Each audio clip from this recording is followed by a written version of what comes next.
we are live. Welcome into episode 3. I think it's 3. I've already lost count. Of the Somebody Stop Me podcast with me, Aaron Weber, at Real Aaron Weber on all social media. Appreciate you guys tuning in. Shout out to Alexander Lane Band for that intro music. Appreciate y'all tuning in, man. I'm here at the Stardome in Birmingham in the green room right now. Great club, beautiful club. Probably the most beautiful looking club that I've ever been to, at least. You know, it's called the Stardome, so the backdrop of the stage is jet black with little white lights that look like stars. So you feel like you're sort of performing in a galaxy. And it's a good time. It's a very big room. It's one of the bigger comedy clubs I've seen. It's like 400. And it's basically a theater. You know, it's stadium seating, and it kind of goes up, and it envelops you around the stage. It's just a good time. We had a good show last night. I'm here with Jay Bliss. He's the headliner, very funny guy. I've heard of him, and this is the first time I got to work with him, so it was very exciting. One more show tonight in a couple of hours now. So I'm hoping to record this, maybe get it uploaded before my set tonight at 7:30. I got to say, you know, I grew up in Montgomery, Alabama, which is about an hour and a half, maybe closer to 2 hours south of Birmingham. And this is real Alabama, okay? Birmingham is. It's the real McCoy. It's the real deal, you know? Like, I'm in Huntsville a bunch. They have a great comedy scene there and a great club. But Huntsville is not real Alabama. Like, when I grew up in Montgomery, we didn't even think of Huntsville as part of Alabama. That was the North. That was where the Yankees were. Huntsville is so different culturally than the rest of the state. Sometimes I'm there and I forget I'm in Alabama. If you don't know, NASA is in Huntsville. I went to space camp there when I was in 4th grade. Great time. And they have a huge concentration of engineers there because they have a lot of military contractors that are based out of Huntsville. So it's a very well-educated, affluent, young population there, which is great, but it's not the Alabama that I know and love, right? It's not knocking them. I'm just saying it doesn't feel like real Alabama. After the show last night, I'm standing outside talking to people. Wow, boy, am I back home, you know? Boy, am I here. And it, you know, what's great for me when I come back here, I get to sort of, like, I learned to reappreciate the Alabama-Auburn rivalry. It's the best rivalry in sports, okay? And if you don't live in the South, if you don't live in Alabama, then you probably don't get it. And I don't blame you, because it doesn't have always the national implications of like a Michigan-Ohio State or the storied past of the Yankees-Red Sox, anything like that. But I'm telling you, I went to Notre Dame, okay? I'm a Notre Dame fan. I'm a Notre Dame alumnus. Our biggest rival is Michigan. Okay, I hate Michigan. That is the worst place on earth. Ann Arbor, Michigan, that is a genetic cesspool, okay? I went there for a game. Some of the worst people I've ever met. Some of the most arrogant, just awful sports fans that I've ever interacted with. I hate them, okay? But if you'd ask me whether that rivalry compares to Alabama-Auburn, it just doesn't. There's just something different about Alabama versus Auburn. And I think it's because we have nothing else going on in this state. Like sports-wise, there are no professional sports teams. It's college football, and that's it. And it's Alabama and Auburn. Like, whenever I mention sports here, Huntsville too, in Birmingham, I mention sports, somebody yells Roll Tide, somebody yells War Eagle, then a civil war in the room starts. It's just fun to see. It's just fun, you know? I did grow up an Alabama fan, but even when I was at Notre Dame, I was still sort of an Alabama fan until Notre Dame played Alabama in the 2012 National Championship game.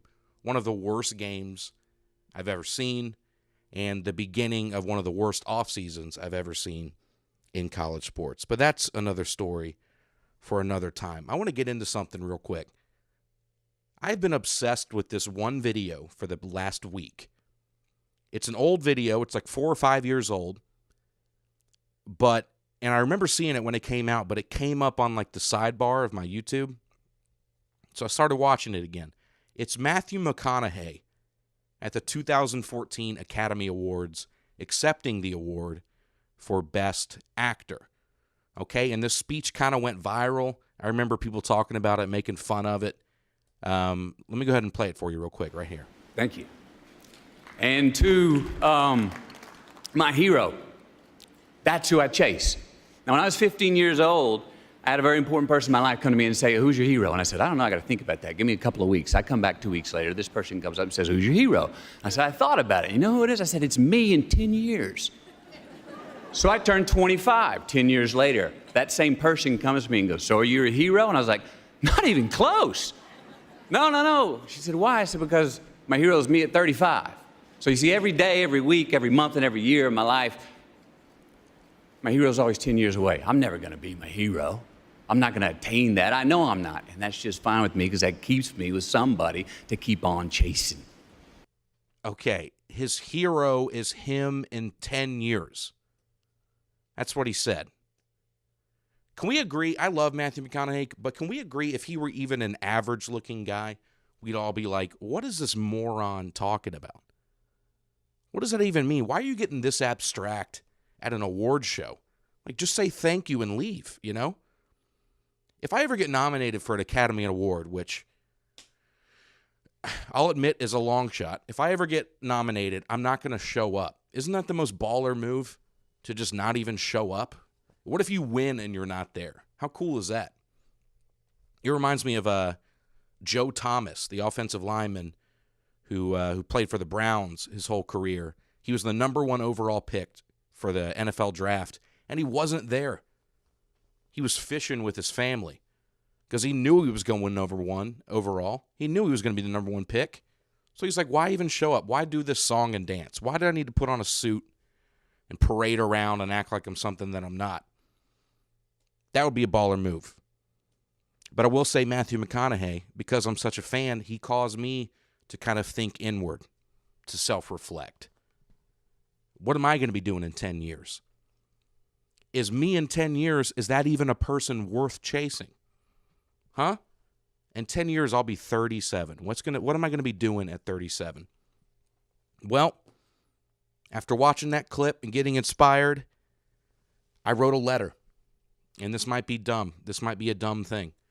But I wrote a letter to me in 10 years. And I'm going to read it for you. I'll put on some inspirational music in the background to really set the tone, kind of set the mood here. Okay.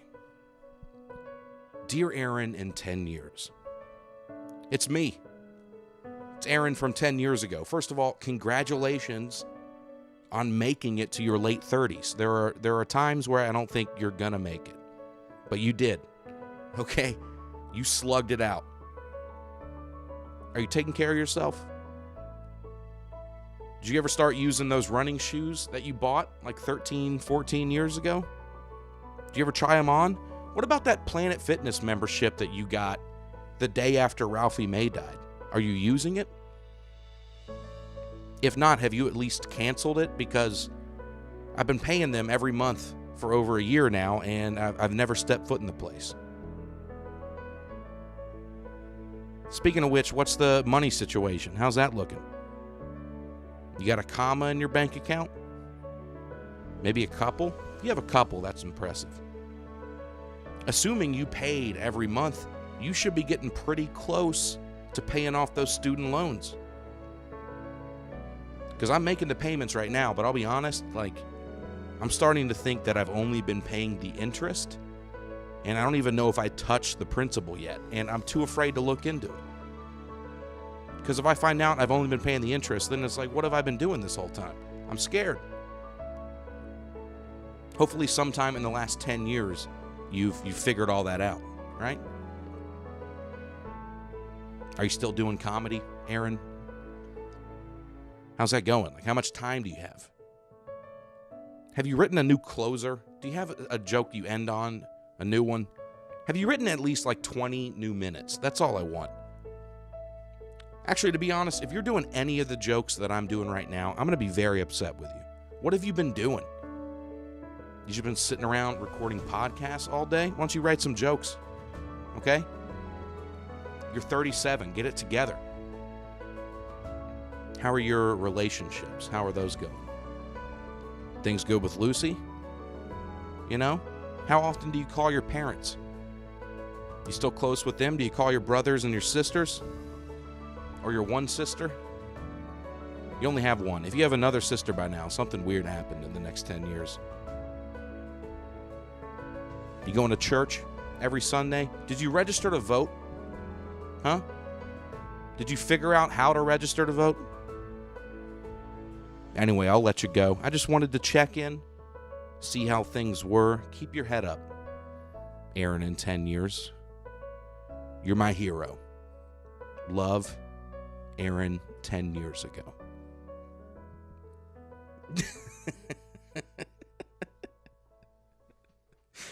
Oh, man. You know when you think something's going to be hilarious and then you do it and it's not that funny?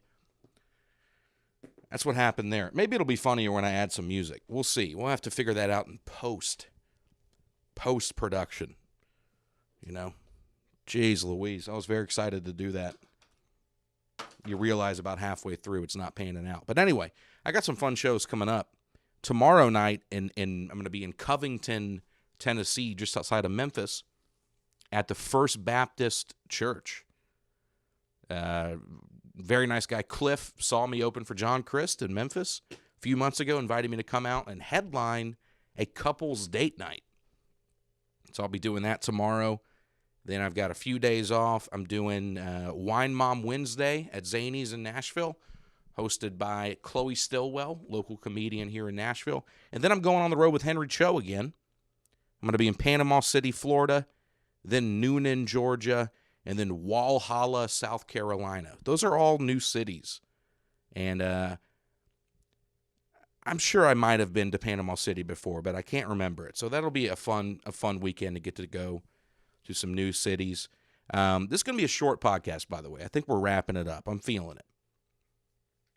You remember those old vaudeville acts when somebody's bombing? That cane kind of comes out from the side and wraps around your neck and pulls you off. I can feel God doing that to me right now.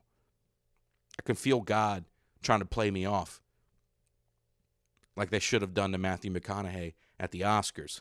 Oh, full circle. You see how that works? Check out AaronWeberComedy.com. I've got a list of all my dates on there. I try to keep that up to date. Got a lot of fun stuff coming up. I want to end with a clip, and I think I'll start doing this.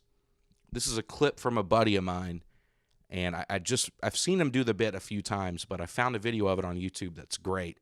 It's a good friend of mine, Monty Mitchell, comedian in Nashville. He was one of the veteran guys when I started, and I'll be honest, it took several months into comedy. I thought the guy was like super didn't like me.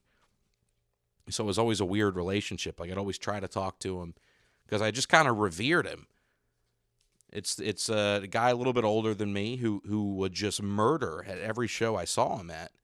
And I wanted to, become his friend. And I'm happy to say that we have become friends in the last few years. He's taken me on the road a couple times, allowed me to open for him, and he's the most fun guy. He's the most fun comedian.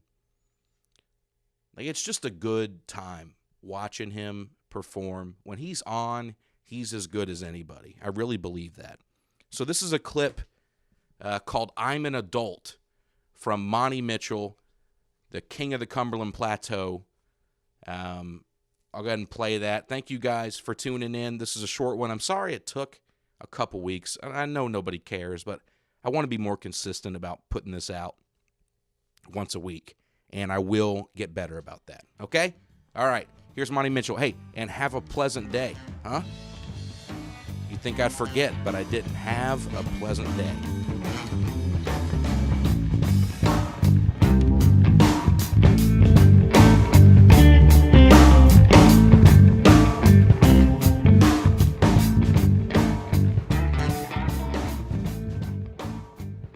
I was sitting in Mom's basement the other day. I was watching this thing for the Taco Bell quesalupa, and I was like, that sounds good, I want that. And I just sat there for like 30 minutes just wanting it. And then it occurred to me, go get it, Mom. You're an adult. Go get it, you can leave, it's okay. And I do that all the time. I forget that I'm an adult. Do y'all do that? Like, I want to go to Kroger and just get all the fruit roll-ups. Growing up, we didn't have a lot of money. We never got fruit roll-ups. Now I have my own money. I want to go get all of the fruit roll-ups. The fruit by the foot, the gushers, all of them. Eat them in the parking lot. Get cavities, it's fine. I'm an adult, I can do that. I want to stick a key in the light socket.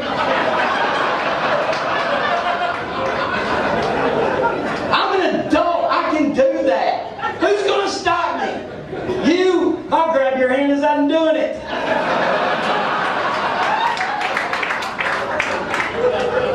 I want to drive back to Cookville, Tennessee tonight, doing 120 miles an hour. Who's going to stop me? Tennessee Highway Patrol? Probably. I drive a Saturn. But I'm an adult, and I keep forgetting that. I want to rob a bank. I heard about a guy robbed a bank, and he got away with it because he had a breathe right strip across his nose. It threw them off. They couldn't identify anything about it.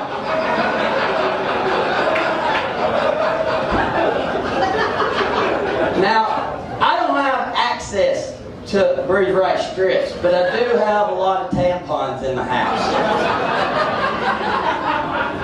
So, thinking I'll just stick 2 up my nose. And they'll be like, what do you look like?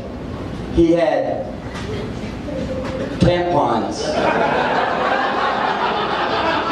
hanging out his... What color eyes did he? Tampons. Was he white, black, Mexican? He had tampons hanging out his nose. And they blew